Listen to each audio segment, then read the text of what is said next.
Hello all. This question says a person is standing on the floor of an elevator, drops a coin.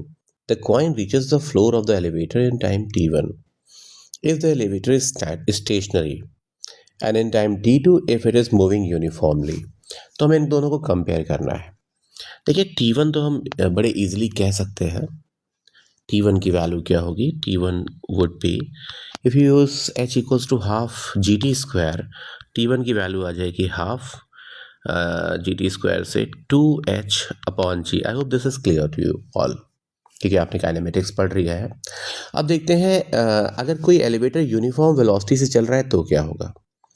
देखिए, क्योंकि ये uniform velocity से चल रहा है तो ऐसे केस में इस एलिवेटर का एक्सेलरेशन तो ज़ीरो होगा. इसका मतलब इसके अंदर से अगर हम बॉल के मोशन को ऑब्जर्व कर रहे हैं तो ये कोई NIF नहीं है, ये इनर्शियल फ्रेम ही है. और इनर्शियल फ्रेम से जो ऑब्जर्व्ड एक्सेलरेशन या ऑब्जर्व्ड ग्रेविटी आएगी वो g के ही बराबर होगी, 9.8 के ही बराबर होगी. अब बात करते हैं मोशन की को.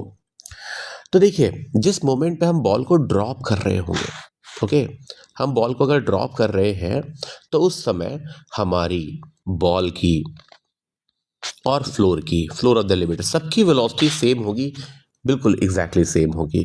तो अगर उस समय बॉल और फ्लोर दोनों की वेलोसिटी सेम होगी तो जैसे ही हम बॉल को ड्रॉप करेंगे उसकी पहली वेलोसिटी वही होगी जो ड्रॉप करने के पहले थी.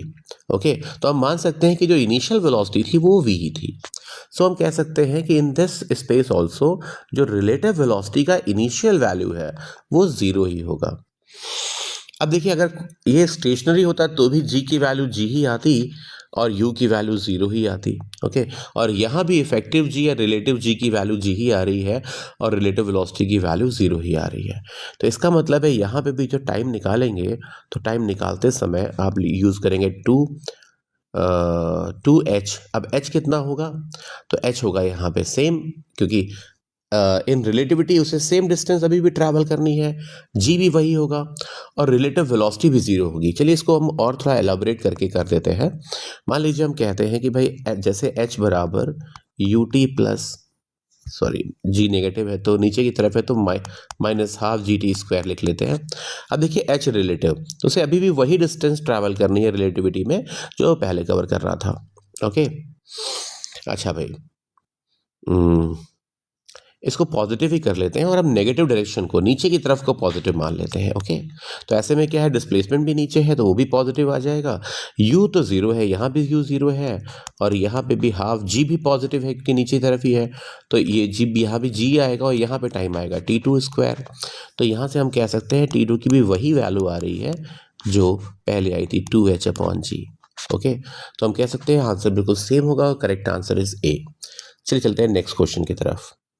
अगला सवाल देखिए क्या है. इसमें लिखा है एक फ्री न्यूक्लियस है यूरेनियम 238 का, एक ट्रेन में है और ये एक अल्फा पार्टिकल एमिट करता है जब ट्रेन स्टेशनरी है और पैसेंजर मेजर करता है separation between alpha particle and the recoiling nucleus और ये एक्स हो जाता है after time T, after decay.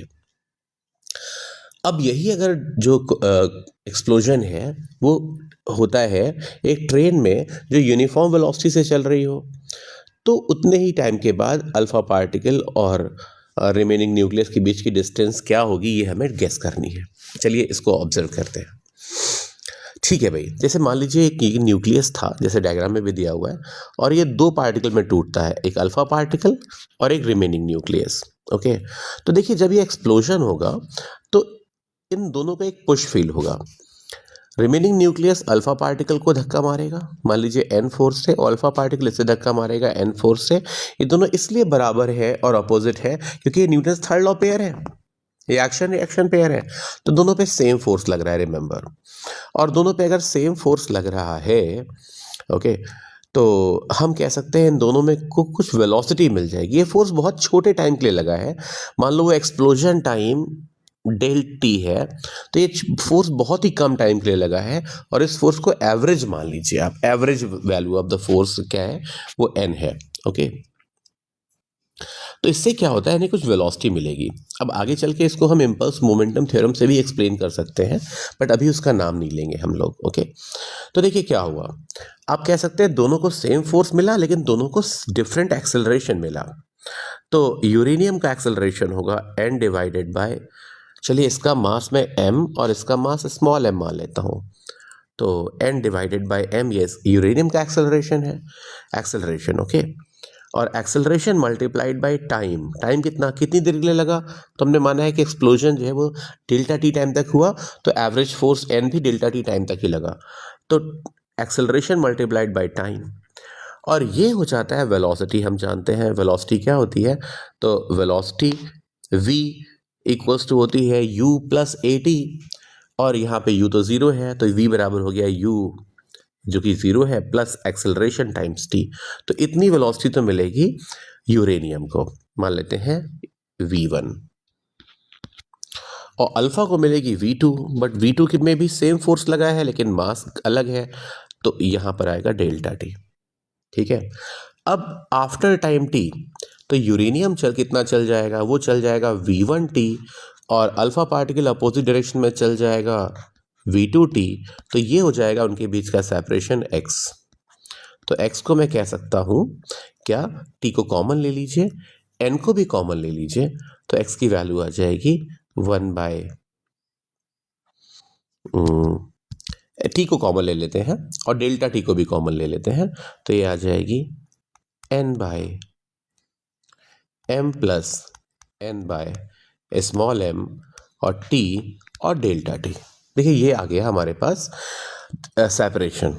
कब का सेपरेशन, जब ये दोनों रेस्ट में थे, जब ट्रेन रेस्ट में थी। अब क्या होगा अगर ट्रेन ही चल रही हो पहले से ही किसी वेलोसिटी v से। चलिए सिचुएशन को भी ऑब्जर्व करते हैं। तो मान लीजिए कि ये एक्सप्लोजन किसी ऐसी ट्रेन में होता है जिसमें यूरेनियम था और ट्रेन चल रही थी वेलोसिटी v से, तो इसके पास भी पहले वेलोसिटी v थी। ठीक है, अब इसके दो फ्रेगमेंट हो गए, दिस एंड दिस। तो मैं आराम से मान सकता हूं कि जब पूरे सिस्टम की ये वेलोसिटी v थी, तो इन फ्रेगमेंट्स की भी इनिशियल वेलोसिटी v ही थी, राइट में।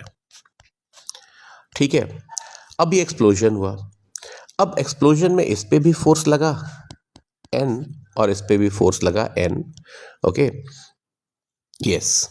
अब देखिए क्योंकि ये पूरा का पूरा जो एक्सप्लोजन है ये एक इनर्शियल फ्रेम में हो रहा है, ट्रेन चल जरूर रही है लेकिन वो कांस्टेंट वेलोसिटी से चल रही है, तो ये एक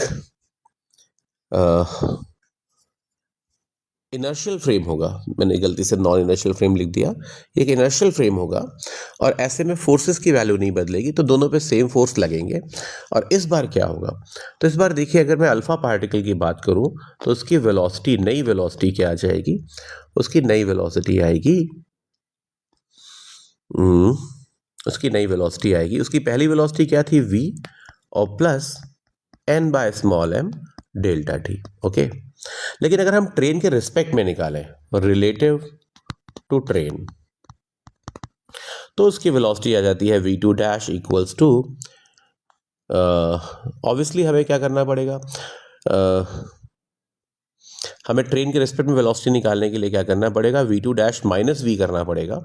तो v2 डैश माइनस v बराबर क्या होगा, v2 डैश रिलेटिव, और ये आएगा n/m डेल्टा टी।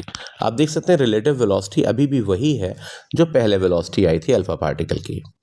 और ऐसे ही अगर हम बात करते हैं यूरेनियम की, रिमेनिंग न्यूक्लियर यूरेनियम की, तो उसकी वेलोसिटी क्या होगी, उसकी वेलोसिटी को मैं ले लेता हूँ v1 डैश। ये क्या आएगा, तो इसके पास भी पहले वही वेलोसिटी थी सेम, लेकिन इसके पास जो फोर्स है वो लेफ्ट डायरेक्शन में लगा है, लेफ्ट की तरफ लगा है, तो लेफ्ट की तरफ फोर्स लगा है, एक्सेलरेशन m/M होगा और डेल्टा टी। तो आप देख सकते हैं कि इसकी जो रिलेटिव वेलोसिटी होगी v1 डैश रिलेटिव, ये भी हो जाएगी v1 डैश माइनस v, तो ये आ जाएगा -n/m डेल्टा टी। तो आप देख सकते हैं दोनों को सेम रिलेटिव वेलोसिटी का मिल रही है, ठीक है। पहले हमने डायरेक्शन को कंसिडर नहीं किया था, हम मान के चल रहे थे कि ये राइट में है और ये लेफ्ट में है। ये माइनस साइन बस यही दिखा रहा है कि ये लेफ्ट में है, तो इनकी रिलेटिव वेलोसिटी अभी भी सेम आ रही है।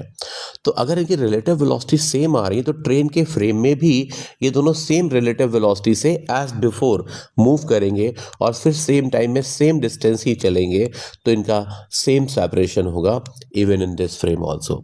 सो इसका मतलब है इसका आंसर होना चाहिए same x. So that's all for this video, thank you.